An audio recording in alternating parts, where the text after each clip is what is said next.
Assalamualaikum. Hello, ladies and gents. Hello, dear followers and dear members. Welcome back to our English count for learning English. Assalamualaikum sama gars yi da leen ak jàmm beneen yoon ci suñ cours yi tey ay tontu ak ay laaj lañ leen indil ñi dem bu si njëkk mooy where have you been? It's been long time no see. Where have you been? It's been long time no see. It's been long time no see. maanaam foo nekkoon gëj nañu gisee wala gëj naa lay gis ba tey waaw where have you been moom mooy foo nekkoon where have you been mun nga ko waxee ci mi beneen façon donc it's been long time no see gëj nañu gisee bañ gëj a gisee yàgg na de ba tey beneen it's been long time I haven't seen you. It's been long time I haven't seen you. donc kii dafa mel dana ko gëj naa la gis de waaw gëj naa la gis wala ba mu la gëjee gis yàgg na gëj naa la gis lool ba tey mën na ko signifier it's been long time I haven't seen you. I have been in America. I have been in America. America pas America America. I have been in America. dama demoon Amérique. I have been in America wala dama dem Amérique comme ku la envoyé message gëj naa la gis de foo nekk dama dem Amérique donc forme contract moo nekk ni have been in America. Have been in America. I have been in America c'est la même chose. beneen bi where are you going to celebrate the Gamou? Where are you going to celebrate the Gamou? Where are you going to celebrate the Gamou? maanaam fooy feetoo gàmmu gi maanaam gàmmu gi fan nga koy célébrer c'est-à-dire mooy màggal fan nga koy màggalee loolu la koy laaj mu koy tontu nag I will go to Tivaouane but next week I will be in Kaolack. I will go to Tivaouane but next week I will be in Kaolack. lu mu ko bëgg wax mooy Tivaouane lay dem wala damay dem Tivaouane waaye ayu bés yi ñëw Kaolack laay nekk maanaam dana dem Tivaouane mais comme ça semaine bi la gàmmu bi dimanche mais beneen dimanche bi Kaolack la koy defee I will be yes okay. What are you listening to? What are you listening to? What are you listening to? looy déglu comme ça ngay wax nit ki rek moom mu concentré aussi kii bi di mel ni jël téléphone bi teg nga ne oh what are you listening to? What are you listening to? Listen to donc listening to maanaam lan ngay déglu mu ñëw di ko tontu I am listening to the president's speech. I am listening to the president's speech maanaam discours président bi lay déglu wala discours président lay déglu waaw the president's speech. I am listening to the president's speech. donc mun nga wax tamit I am listening to Macky Sall's speech maanaam discours Macky laa déglu wala discours Barack Obama wala discours Diomaye.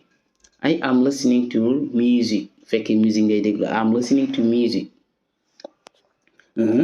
Which one are you watching? Which one are you watching? Which one are you watching? maanaam lu mu ko bëgg wax mooy ban ngay seetaan ban nga siy seetaan comme ça nga dem man laaj yow xam nga ban film moo gën a neex nga dem bii neex na bii neex na ma bëgg la laaj yow ban nga siy seetaan nag yow maanaam ban nga siy préféré seetaan. Which one are you watching? Which one are you watching? What were you doing in the morning? What were you doing in the morning? What were you doing in the morning? lu mu koy laaj mooy loo doon def ci suba gi maanaam comme tey si suba gi lan nga doon def. What were you doing in the morning? What were lu tax ñu def were mooy dafa passé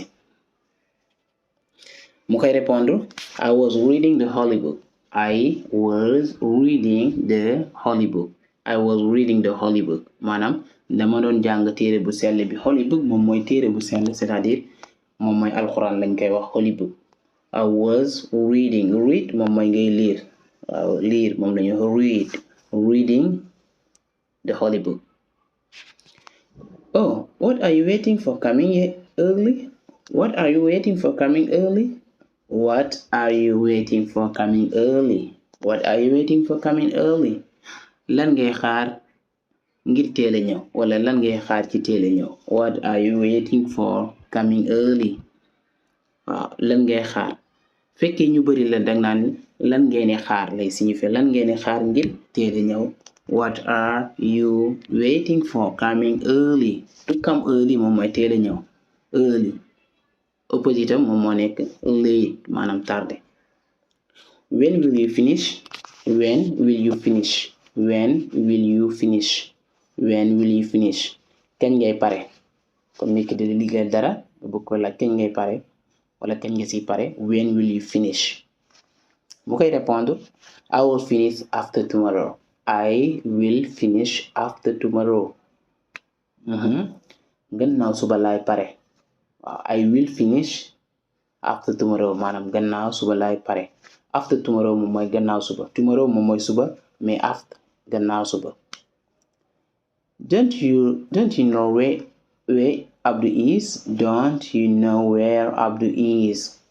Don't you know where Abdou is? Don't you know maanaam ndax xamoo Abdou fu mu nekk. Don't you know where Abdou is? ndax xamoo Abdou fu mu nekk. mu koy tontu I don't know but he told me that he was sleepy. I don't know but he told me that he was sleepy. xamuma waaye waxoon na ma dafa gëmmentu.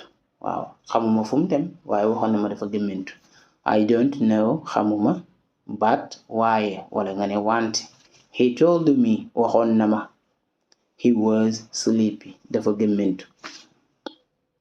beneen when will you go back home? When will you go back home?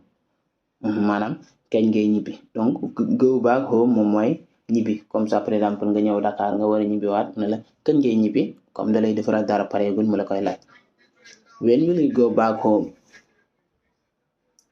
fi mu ñëw na I will go after tomorrow afternoon. I will go after tomorrow afternoon maanaam gannaaw ci ba ci ngoon laay dem. I will go after tomorrow afternoon maanaam gannaaw ci ba ci ngoon laay dem. When will you call me? When will you call me? When will you call me? Call maanaam kañ nga may woo comme ça mu lay liggéeyloo rek comme téere rek waaye après dinaa la woo nga ne kañ nga may woo. When will you call me? I will call you when she comes. I will call you when she comes. par exemple boo doon seet nit nga ne waaw mu ne su ñëwee dinaa la woo nga ne kañ nga may woo. dinaa la woo saa bu ñëwee. I will call you when she comes. I will call you when she comes maanaam saa bu ñëwee rek dinaa la woo. donc fii ñu bàyyi si xel ñu nga xam ne français la ñuy jàng donc she bi come du will come mais come seulement. Where did you put my computer? Where did you put my computer? ok where did you put my computer? foo teg sama ordinateur bi. foo teg sama ordinateur bi. computer moom mooy ordinateur mais fixe nekk. It was under the table. It was under the table. It was under the table. mi ngi woon ci suufu table bi. It was under the table. lu tax mu ne mi ngi woon parce que dafa passé moo tax mu ne ko it was. bu nekkoon daf ko wax mi ngi ci table bi mi ngi ci suufu table danaa ko it is under the table mais fii dafa passé moo tax mu ne ko it was under the table. Okay guys, thank you for listening to me. Thank you also for watching the videos. Again, don't forget to subscribe in this channel in order to learn English. di leen jaajëfal gaay ci seetaan bi ak déglu bi bu leen fàtte ngeen abonné képp koo xam ne abonné go di bëgg nga jàng angale. Ayo guys, see you in another class and take care of yourself.